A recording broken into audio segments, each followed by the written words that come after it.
পরও অপহৃত ছাত্রী উদ্ধার করতে পারেনি পুলিশ। সিসিটিভিতে পাওয়া হাড়হিম করা ছাত্রী অপহরণের ছবি সামাজিক মাধ্যমে ভাইরাল। সেই ভাইরাল ছবিতে দশম ছাত্রীকে দুই দুষ্কৃতী নম্বরহীন মোটর বাইকে তুলে নিয়ে যাচ্ছে। সিসিটিভি সেই ছবি সহ লিখিত অভিযোগ করে ছাত্রীর পরিবার। এরপরই হেলদোল নেই পুলিশ প্রশাসনের। ঘটনাটি ইংরেজবাজার থানার। তাই অপহৃত দশম শ্রেণীর ছাত্রী উদ্ধারের জন্য পুলিশের দ্বারে ঘুরছেন ছাত্রীর বাবা। 23 ফেব্রুয়ারি মালদা থানা এলাকায় এক পরিত্যক্ত ইটভাটাতে দশম শ্রেণীর আদিবাসী ছাত্রীর ইট দিয়ে মাথা থেতলে খুনের ঘটনা ঘটে। 23 ফেব্রুয়ারি বৈষ্ণবনগর থানাতেও এক মহিলার ক্ষতবিক্ষত দেহ উদ্ধার হয় ভুট্টার ক্ষেত থেকে। এমন পরিস্থিতিতেই আবার এক দশম শ্রেণীর ছাত্রী অপহরণ। স্বাভাবিকভাবেই পুলিশের ভূমিকা নিয়ে প্রশ্ন উঠতে শুরু করেছে। From Palpara railway station and 1.5 km from National Highway, Palishuri Supermarket Complex, the largest market complex in Nadia district. 1, 2, 3, 4 BHK flats starting from 11.99 lakhs. Instant bank loan. Book now.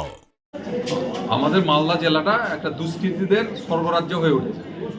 Police প্রশাসন বলে কিছু আছে, এটা সাধারণ মানুষ বুঝতেই পারছে না।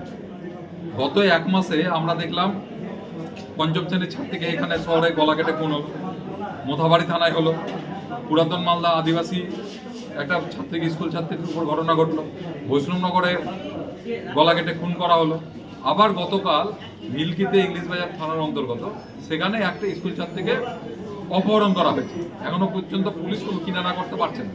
স্বাভাবিকভাবে মানুষের মনে প্রশ্ন উঠছে যে মালদা জেলায় কি পুলিশ প্রশাসন বলে কিছু আছে, না এটা দুষ্কৃতীদের স্বর্গরাজ্যে পরিণত হয়েছে। নদিয়া জেলার সবথেকে বড় বিল্ডার্স চাকদার মা মনসা বিল্ডার্স, রড ও সিমেন্টের পাইকারি ও খুচরো বিক্রেতা মা মনসা বিল্ডার্স। নদিয়ার সবথেকে বড় English medium school JRS public school প্রায় 35 বিঘা জমির ওপর গড়ে উঠেছে বিশাল ক্যাম্পাস। নার্সারি থেকে শুরু করে উচ্চ মাধ্যমিক, ITI college, law college, BEd college ভর্তি চলছে। JRS public. আপনি কোথায় ইনভেস্ট করবেন, কেন করবেন বুঝতে পারছেন না তো? সঠিক গাইডলাইন পেতে আজই আসুন নদিয়ার চাকদাতে নিবেদিতা প্রাইভেট লিমিটেডে। Nivedita private limited, marketing and distribution service. Balcony বা সিঁড়ির রেলিং, মডিউলার কিচেন বা ড্রয়িং রুম, এক কথায় আপনার স্বপ্নের বাড়িকে করে তুলুন আরো সুন্দর। Chakdah ply centre, gorgeous look বা কোয়ালিটি সবে 3 number 1 Chakdah ply centre. Chakdah ply centre, KBM Chakdah Nadia. হোমওয়ার্কটা করেছো? হ্যাঁ স্যার। এ বাবা, ভুল করেছো কেন? চোখে কেমন ঝাপসা দেখছি, লিখতে আর পড়তে খুব সমস্যা হচ্ছে। চাকদার মডার্ন অপটিক্স থেকে ভালো চোখের ডাক্তার দেখিয়ে নাও। প্রতিদিন প্রকৃত চোখের ডাক্তার ও দৃষ্টি বিশেষজ্ঞ। স্যামসাং, জিও, রিয়েলমি, নদিয়ার একমাত্র অথরাইজড ডিস্ট্রিবিউটর ঘোষ কমিউনিকেশন, থানার মোড়, চাকদা, নদিয়া। সমাজে অপরাধীরা আগেও ছিল, এখনও আছে। তারা দুষ্কর্ম করার চেষ্টা করছে। আজকে যে অভিযোগটা, মিল্কির অভিযোগ প্রশাসনের কাছে এসছে, প্রশাসন তার দ্রুততার সঙ্গে সেই মেয়েটাকে উদ্ধার করবে, এটা আমরা আশা রাখছি। আর আপনি আর বিগত যে কটার ঘটনা বললেন, পুলিশ তদন্ত করে সঠিক জায়গায় পৌঁছেছে এবং দোষীদের গ্রেপ্তার করেছে এবং তাদের উপযুক্ত শাস্তির জন্য, তাদের উপযুক্ত শাস্তি প্রদানের ব্যবস্থা করার জন্য তারা সেই অনুযায়ী চার্জশিট করছে। এই গেল রব যারা তুলছেন, তারা তাদের শাসিত রাজ্যগুলো দেখুন, সেখানে মহিলাদের উপর অত্যাচারের কোনো ঘটনা লিপিবদ্ধ করা হয় না এবং এফআইআরও নেওয়া হয় না, এবং পুলিশ এখানে প্রতিটা ঘটনার এফআইআর নেয়, তার গভীরে পৌঁছায় এবং পুলিশ তার কাজ করে।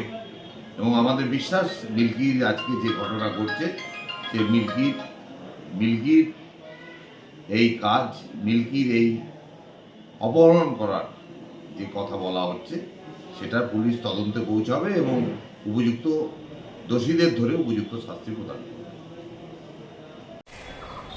আমাদের এই মালদা জেলার মেয়ে কিছুদিন আগে এরকম একটা ঘটনা তো আমরা সবাই দেখলাম। সৃষ্টিকে নিয়ে একটা সমস্যা হয়েছিল, সৃষ্টিকে আর পাওয়া গেল না, সৃষ্টিকে হত্যা করা হলো। এরপরেও গত 22 তারিখে মিল্কির এই ব্যবসায়িক, আমাদের পরিচিত একজন ব্যবসায়িক, ইনার মেয়েকে ওনার পাড়া থেকেই দুটো ছেলে উঠিয়ে নিয়ে চলে গেছে বাইকে। এরপরে উনি মিল্কি ফাঁড়ি, আমাদের ইংলিশবাজার থানা, এবং গত 22 তারিখের ঘটনা, এরপরে তিনি বিভিন্ন জায়গাতে ছুটাছুটি করেন, প্রত্যেকটা থানাতে প্রত্যেক দিনই যাওয়া আসা করেন। আজ পর্যন্ত কোনো সুরাহা নাই। আমরা চিন্তিত যে মালদা শহরে এরকম ঘটনা কদিন আগে আমরা সম্মুখীন হয়েছি, তারপরও পুলিশ কেন উদাসীন?